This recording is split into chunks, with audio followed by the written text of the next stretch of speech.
Cool. Uh, Tonight is a simple follow-up from last week's webinar where we spoke about laptop. So where we spoke about the different training models that are out there. And now we're going to talk a little on a bit of a deeper level in terms of why people fail to get results.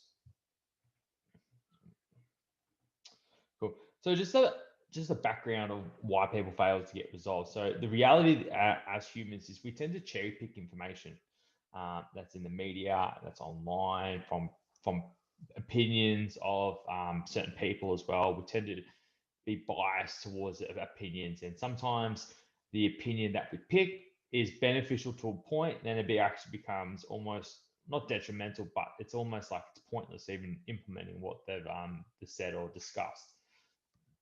I think the other issue is we also compare ourselves to others quite a lot, and we feel like we should be more like this person, so we try and emulate them, which is healthy to a point. If we become consumed by them, then that's when we actually strike problems with someone's psychology, when they start to compare themselves to others where they might be a certain size and they don't meet that certain size. Especially for young girls, I think body image and body dysmorphia is really a big issue. It's been a big issue for the last 5 to 10 years, but it really doesn't get the airtime to talk about it. How girls, even guys as well, compare themselves to others of who they want to be, but they don't realize they've got to compare themselves to themselves at the end of the day. People become complacent as well. This is huge, especially for the older generation. They're training in the gyms, they do the same routine, same program, same nutrition, it's look exactly the same. There's no variation or variety to the actual training program. And the way that the world is working now with the instant gratification culture, and we see Instagram and the way it works, and the way we purchase things now. We can purchase takeaway and have it arrive at our door within 20 minutes. That's instant gratification, and unfortunately, this has a bit of a link and a flow-on effect to all the other aspects within our lives of the way we want ourselves to be. We want it done really quickly, so we need to understand what is actually driving that. And I think it's actually starting to change. I think there's a lot more education around that, for our bodies to really change and remain changed in a way that we want it. It requires a long period of time, it requires consistency, it requires a level of patience as well, in order to get there and stick to the process and refine as we go along, assess and refine. It's like you don't become fat, overnight. You become fat over many years from eating shitty lifestyle, smoking, drinking, whatever it may be.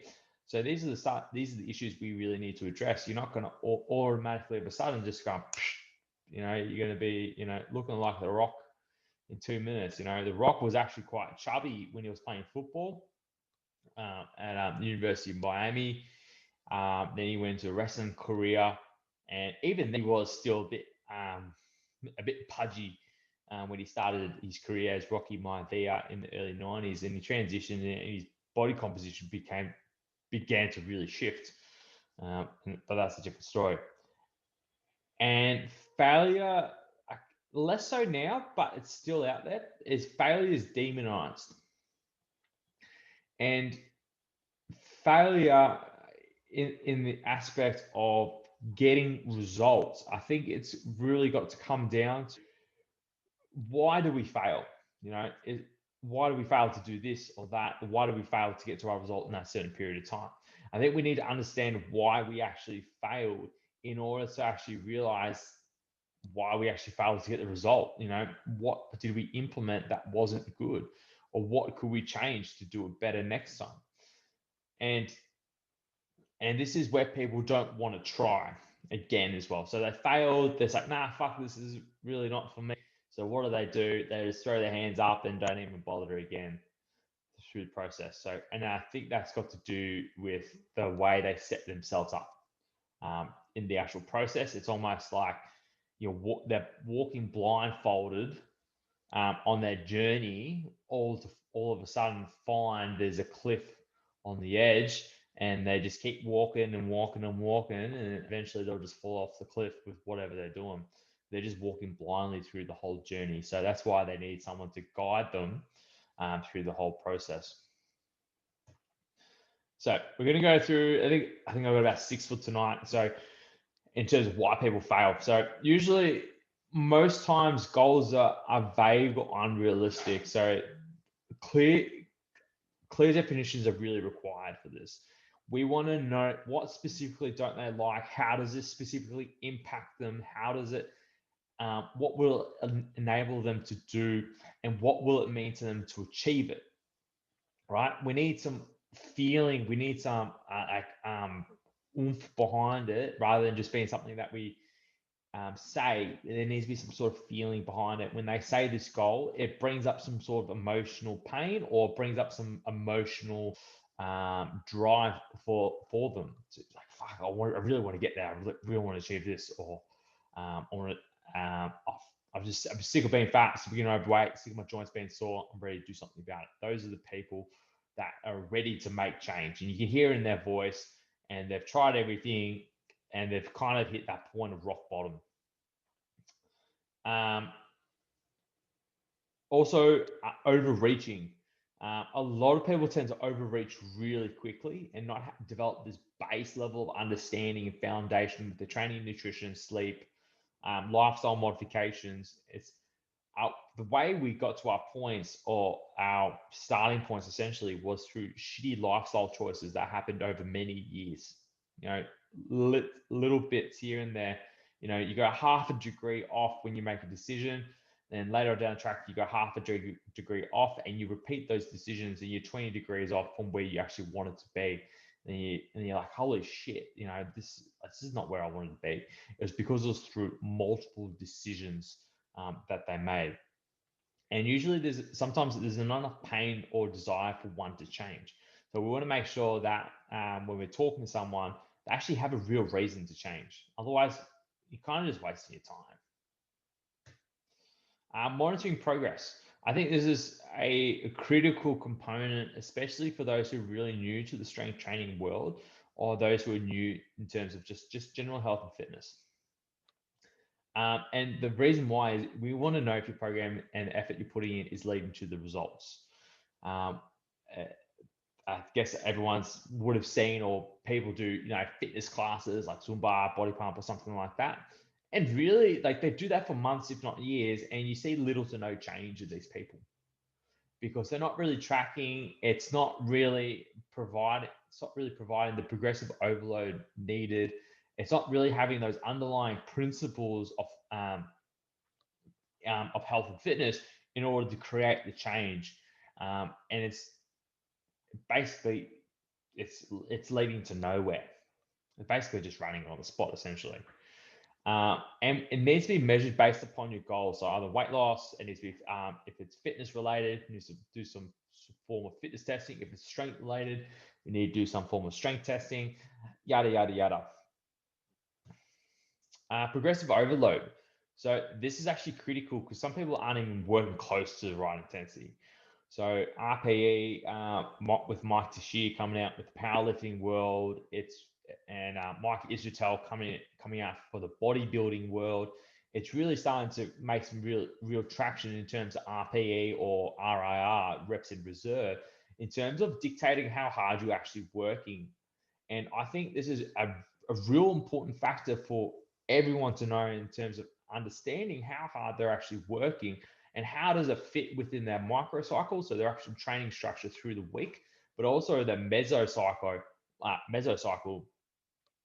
of the way that they're training from program to program. And then we can see whether or not they're actually training hard enough, or they're training too hard, or they're training too little. And on the days they're feeling good, they can get really after it. The day they're feeling a bit trash, we can really dial it back because there's a lot of stress that's happening through the going through the body. And basically, we want to know if they're actually stimulating the body. And there's always going to be a few percent of people that train way too much, way too hard. and we want to make sure that they're not overcooking themselves. And these are the people that also need to be on some sort of RPE based program, or at least have or measure how hard they're working during their sessions. Program structure. So they lack the right things to focus on with their training and nutrition. So with the program structure, you want to make sure that the bullseye that you set up is, if your goal is weight loss, the shots that you're throwing at the dartboard are really close, if not on the mark. So we're talking about the amount of training, the sleep, the stress management, the nutrition, the water consumption, just being physically active in general, is actually trying to hit the target. So that's the structure. If there's a lack of structure and you're just focusing on one thing and all the other things all sporadic around the board, you're not going to get onto the target. The likelihood of you getting that result that you want, it's just not going to happen. And that's where the consistency comes into play as well. Even when it comes to the actual program structure, we want appropriate variations for everyone. Doesn't matter how old or young or training experience. It must be appropriate variation to avoid injury, and make sure there's a level of enjoyment, that we're targeting various types of the various components of fitness. So strength, muscular hypertrophy, muscular endurance, mobility, conditioning, yada, yada, yada. Nutrition. I think this gets highly misunderstood. There's keto, there's carb backloading, there's the Mediterranean diet, there's the carnivore diet, there's veganism, vegetarian. There's so many styles of eating or nutritional diets out there. Or the very low calorie one, the Opti Slim, Opti Fast, whatever it's called. It's a very popular one. We just failed that education component. People don't understand what's really required for protein, carbs, and fats. The formula has always been out there. People just don't follow the formula. It's pretty simple. They don't try to follow or attempt to it. It's like, oh, it's too hard. I like these foods. I'm like, okay, cool. So you still have these foods. We just need to make sure that everything else is a little bit better, right? We can still account for, your fish and chips and all that jazz, but we just still need to make sure that we're moving in the right direction. So it's those darts on the dartboard. Are we being as accurate as we can? If we're not accurate, we're not going to get the desired results, or we're not going to get that at a rate that they expect to. The right amount, yes. And a lot of people get confused about the right amount of food in terms of protein, carb, and fats. Really, it varies from individual to individual. It depends on how it's calculated, the physical activity levels, the age, the cultural background, the type of training that they're doing is really going to influence that protein, carbs, and fats ratio, and which therefore will, and also what their goal is, will actually determine how many calories they should be consuming throughout the day. It's like, look, at the end of the day, we're like a car, but there's so many processes or systems within our body that it's quite complex, but we want to be as accurate as possible, rather than be like, oh, just eat genuinely healthy. It works to a point. Nutrient timing does get overlooked. More and more research is coming out that a higher protein diet is actually beneficial for almost every demographic now. Doesn't matter what age or what you do, if you're an athlete or non-athlete, just because what protein really provides in terms of supporting growth, recovery, structural integrity, hormones, going on for a while. But especially in the elderly tend to avoid consuming protein-based foods, mainly meat. I don't know why exactly, but it definitely needs to be really hit home that the older you are, the more protein you should be consuming. It helps prevent muscle wasting, and that's another topic for another day. But and then in terms of how much protein you have during the day, it needs to be spread out so your body can metabolize it and utilize it throughout the day, because we just don't store it. And that's just protein itself. And we fail to recognize food is helping us to adapt and recover. to what we expose our body to. So if our body is under a lot more stress, we're going to require a few more nutrients than if our body wasn't as stressed. Say we're working 12 hours a day, we're still trying to train as well. Our body is working on overdrive. So it's going to tap into our micronutrients a lot more. So therefore we have to replenish our micronutrients, potentially our macronutrients a lot more as well, because we're just draining and depleting the body more than usual. So that's basically eating to recover and adapt. Adherence. This is probably the hardest one to get right for a lot of people. Is like, how well are you following the program and the nutrition? So it's just like the darts on the dartboard. You know, the more accurate you are each time, and the better, and the more shots you have at the dartboard, the better you're going to be in the long run. And are you behaving like the right person? And I say this to a lot of people is, you know, if you want to become a professional athlete, are you currently behaving like a professional athlete at this point in time? If you want to be a millionaire, are you behaving like a millionaire in order to be a millionaire? You know, you can have $1 million, but you can still have a broke ass attitude towards it and just lose your money really instantly. So it does require a certain behavior and a certain mindset in order to be a certain person. But you have to have the mindset first before you actually become the person. Are you consistent with following the program? So tracking the food, regular weigh-ins, training a little harder than last time. These are all the little things, all those darts on the dartboard. And obviously, the better you are at this with more repetition, you know, the greater the return on the greater the return will be later on down the track. So you put the effort earlier on, it's really just uncomfortable. You're probably not going to like it very much, but the reward is far greater later on down the track, and you're more likely to maintain it in the long term because you've learned so much by the process of, you know, learning, trial and error, a little bit of failures here and there, but you can refine the process, and the process becomes a lot better for you to meet your needs. And your needs might change, you know, 6 months down the track because your goals have changed. And are you willing to make the small changes for the benefit in the long term? So that's just, you know, darts on the dartboard, moving, you know, half a degree to the left, and you keep moving to the left by half a degree, you know, 6-7 times, you know, that's going to be 3 to 4 degrees off track. So we want to make sure that half a degree isn't always half a degree every single time. That's actually pointing you back in the right direction in order to make sure you move forward in the direction that you want to do or want to go to and what you want to achieve. And probably the last part would actually go down to the desire to change needs to be greater than the comfort of the present.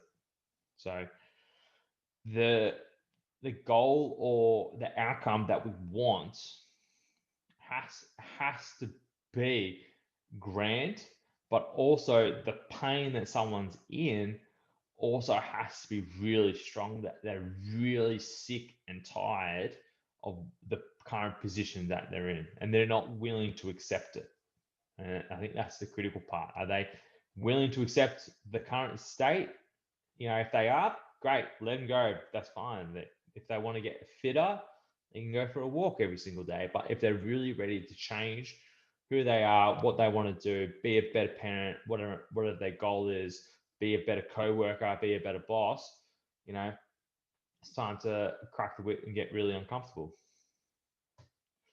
And that's it. Yeah, no, that was cool. It was cool. Yeah. I'll start the conversation. Yeah, I think the key one is just like things change when you change. So unless you're ready to change, everything else will change. So just getting out of the repeatable behaviors that got people to where they are, and changing their behaviors so that they can change. And I think another one that sort of you sort of missed, but sort of encapsulates everything else, is like, it's how I can take all those 6 points and systematize them So like, yeah, it's great to have adherence, it's great to have all those other ones, but it's when you can systematize it and structure it, that's when people get success, because then they become more autonomous because they have the structure. They have, yeah, again, structure. Uh, the structure is there so people can follow the path. They know exactly what they need to do, rather than walking in a dark maze with no flashlight. The system, the structure allows them to walk the maze with the flashlight. Um, but yeah, no, I think it's good. You sort of really done well to encapsulate all the main ingredients that people need in order to gain success for their goals. Cool. Thanks, Mum. So yeah, I've just sent this through on the chat. I just did a quick search about you saying seniors eating more protein. Just interesting that what it says there about they don't eat adequate amounts of it due to reduced appetite, often dental issues, impaired taste, swallowing problems. And this is an interesting point, and limited financial resources. I just thought that was interesting when you said that, why they don't eat enough protein. So, yeah. And that's why they get frail really quickly.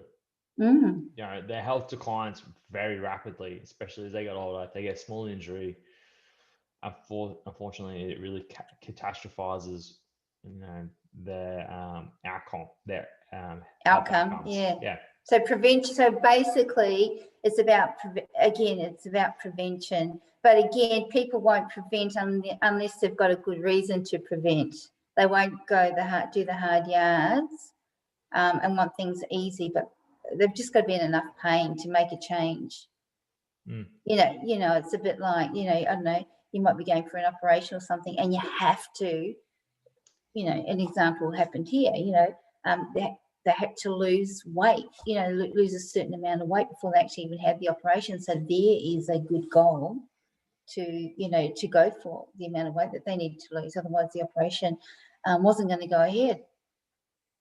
Yeah.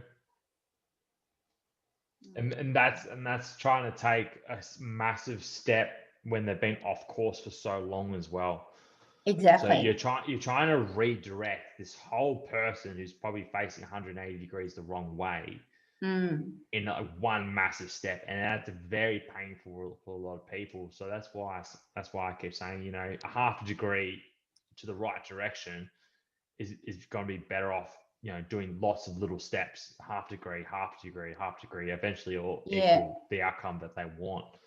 So that's why, you know, small lifestyle modifications is a long-term solution for, you know, a big chunk of the population, because we've heard horror stories of people having lap band surgeries and gastric bypasses, and the psychology doesn't even change. They're still blending up cheeseburgers. Exactly. Nothing. They physically change, but psychologically they're exactly the same person. Yeah, I've seen that. Yeah. Okay. Yeah. No, I get that. Yeah. Nathan. Great points. I definitely agree with the, you know, having the desire to, you know, achieve results. I think that is very important before you want to do anything, I guess. You can't just kind of want it or want results and think that you're just going to get it. Like, you got to really, really, really want it and give it a good crack. And then, you know, like you said, I think goals is, you know, or every point you said is very important, but having that really focus on a specific goal, and then just like you said, you know, having that desire. Once you have that goal, you're going to do everything in your power to figure out, you know, how can you, you know, work best at achieving that goal, and those steps that you went through is gonna get you there. But, you know, you've got to have that desire first, like you said, and then from there it's, you know, I think makes things easier. But, you know, it's still a long road to where you want to get to, but it's all worth it because of what what it means to you to achieve that goal. But yeah, great presentation. That's good. I'm just going to stop recording.